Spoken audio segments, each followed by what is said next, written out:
So hello everyone, welcome back, and today I am up with another interesting video which is going to be a 1v1 between G-Man toilet and the Juggernaut toilet, which is going to be really interesting and really intense. The fight is going to be really intense because they are both on the same level. So let's start the video without any further ado. So in this video we are going to make the face-off of G-Man toilet and the Juggernaut toilet with considering the aspects in strength, speed, durability and many more things, which includes weapons and technology. So of course, as the rule, we have to start with the strength one, and I'm going to show you who has the most strength in both of them. So I'm going to consider who has the most strength in the series by seeing that how they fight, how much they fight and how much they can lift. Okay, so let's start. So if we consider strength in the Juggernaut toilet, we can see that he doesn't really show much aspects of strength, but he does show that he can kick down Titan TV Man with just one punch. But that was the reason because Titan TV Man has lost balance all of a sudden. So that doesn't really prove his strength.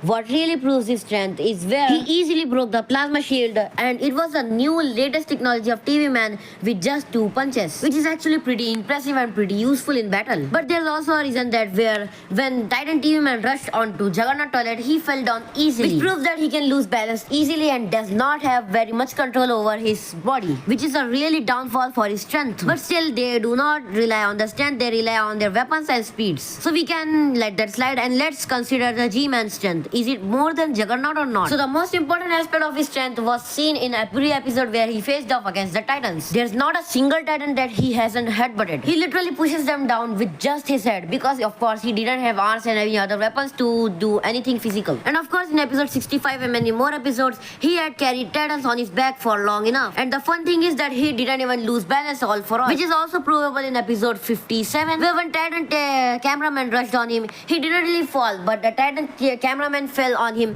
That's why he fell and lost balance, which really proves how much balance he is on his body. And of course, not to mention, his upgrades are too much heavy for him. You cannot tell me that this jetpack is not heavy at all. It's more than millions of tons in my opinion, because that's just too heavy and loaded. And that's of course why G-Man takes the edge in the strength part. And let's move on to the speed part, where of course everyone knows who's winning here. Every Astro toilet is known for their speed, but there's always a catch, of course, you know. The small Astro toilets has no problem moving at their final speed in every situation. But if it comes to the large Astro toilets, it can only be used to travel, and it cannot be used in battle, because of course if you see, the Juggernaut toilet cannot use his ultrasound speed to attack Titan TV Man in their battle. He can only use it to travel and maybe almost teleport everywhere, which proves how much slow the Astro toilets can be if they are not in their ultra speed. But there's always a proof, because of course, the Mothership of Astro toilet is not fast enough to just avoid attacks. It's fast enough if he's traveling, but not if they're avoiding, which proves that Astro toilets are not the fastest thing in the world. But in case in G-Man, he cannot travel that fast, but if it comes in avoiding attacks, he's the best at it. He can avoid swings in just a second, and the swings are not slow at all. It's Titan TV Man swings, and many more projectiles he can avoid, of course. But of course, you cannot be confused in the Astro Detainer speed, because of course, he's made to avoid things. That's why he's fast in everything. But of course, that doesn't matter at all.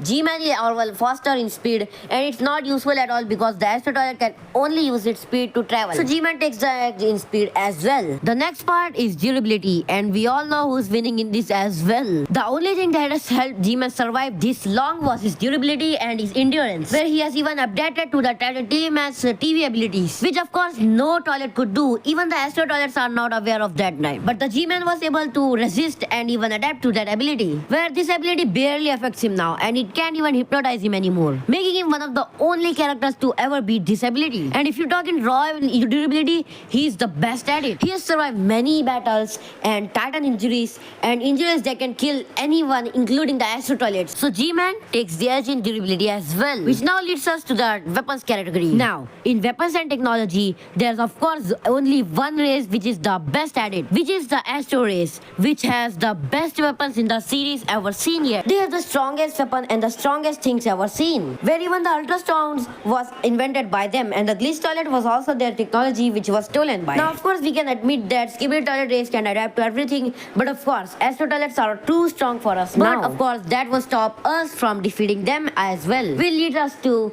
3 points to G-Man toilet and only 1 point to Astro Juggernaut, where of course it's obviously clear who is winning this round.